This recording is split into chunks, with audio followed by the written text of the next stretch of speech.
during the gold rush in Cranbrook area. Oh, during the Wild Horse gold rush, okay. So many Chinese they went there, but he was the last one to leave. And then, and he alone, this is a very good story. He alone stayed in a cabin near the river, okay. And then every now and then when he is short of food, then he will come to town, okay, Cranbrook town, and then to buy grocery, and then he went back. But unfortunately, the researchers have found that the last time he went to do the grocery, and after that he didn't appear. So the community, I can't remember. There's one miner's name, and then went to his cabin and found out that he was dead, and then the community to collect a donation and then to bury him. Now, regarding the railway building, now there was a poetry called the Nameless Grave. Nameless Grave is talking about how the Chinese contributed themselves to the economy of this country, and then when they die, nobody was buried them, and then their grave was just by the Fraser River.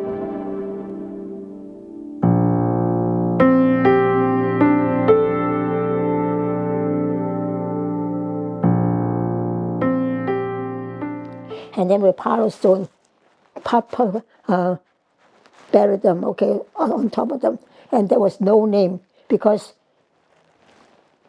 the Caucasian people and even the First Nation, they don't know his name. They only say, when they saw one, they say, "Hi, Jack," and that's all. Right? And then he only knows the word Jack. He just take that as his name. He say, when people say hi, Jack, he say, "Oh, okay, okay." You know, Chinese always say, "Okay, okay," you know. Actually,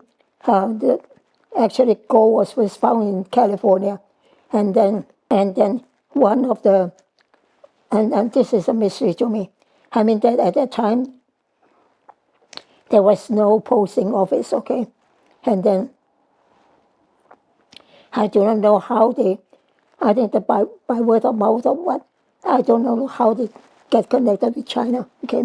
He was able to get the message, and then he started the Chinatown in California, and then, but he met the First Nation people, and then the First Nation people led him through from California along the coast, and then to, imagine that, to Yale, you know, the Yale in our Fraser Valley, and then that, because they learned about gold, it can be found in British Columbia, so then he just went there find gold, and again, I think maybe it's through the HBC, okay,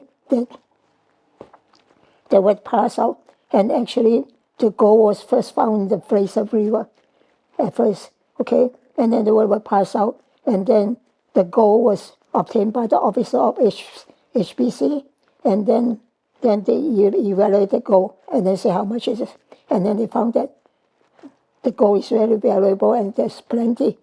One of the First Nation people, they told me, you just go to the Fraser River by the side, and when you pick up the pebble, it can be a piece of gold.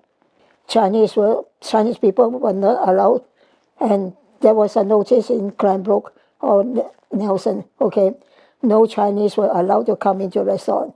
No Chinese were allowed to operate a laundry, you know. I think that we all know that the Chinese Canadian, that's their ancestor. You know, the Chinese Exclusion Act, at first said, before the Chinese Exclusion Act, there was a Chinese Discrimination Act, okay? At first it was $50, then $100. I think that 1990 was $50, then 900, and then the next year is 100, and then 1923. the Chinese Exclusion Act just fell down.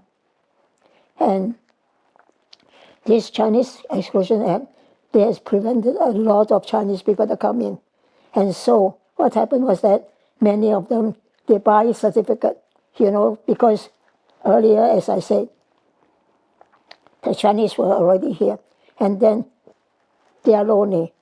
I mean, that man was here. They are lonely. They have no company, no family. So they married the First Nation. And that's why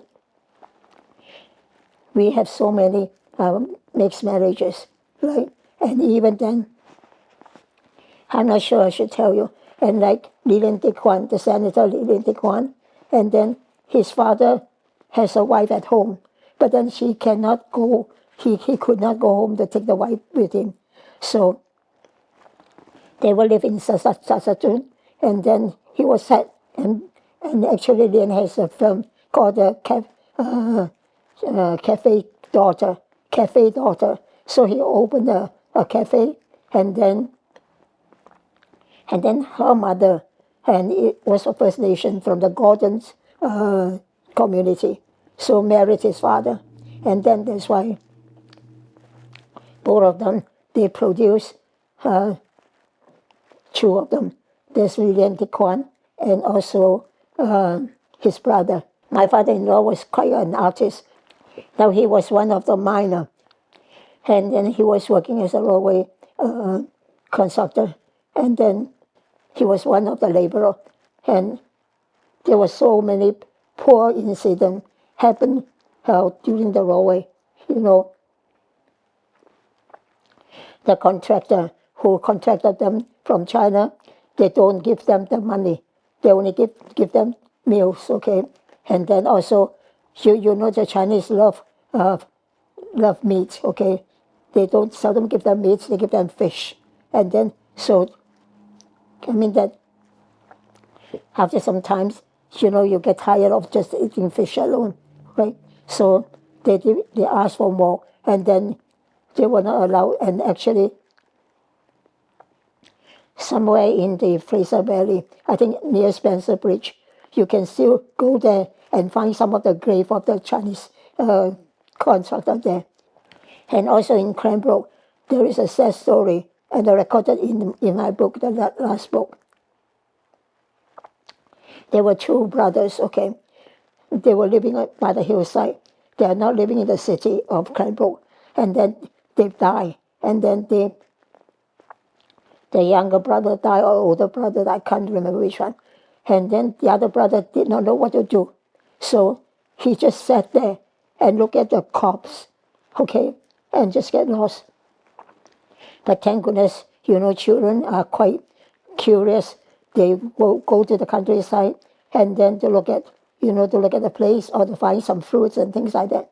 And then they found this old man sitting in a cave and looking at the cow. So then these children went back to the city and called the RCMP or whosoever to come and look at that, and then to bury the corpse, okay. And then I do not know what happened to the brother who is still alive. I think that then they take them to the Chinese community, and then so to let the Chinese community look after them. And actually in Cranbrook, there is a very big, huge building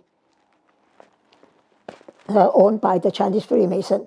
He was a very truthful person, and he told the government that what the Chinese Exclusion Act is not right. The treatment for the Chinese is not right, okay? But the other professor, and then he just talk about, just like myself, we are no political person. Well, we just saw what we see, and then just like the nameless grave, okay?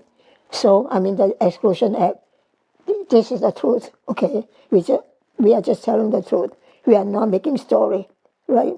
And so I think that this is the way that I believe that I should do, and many other professors would do too, yeah.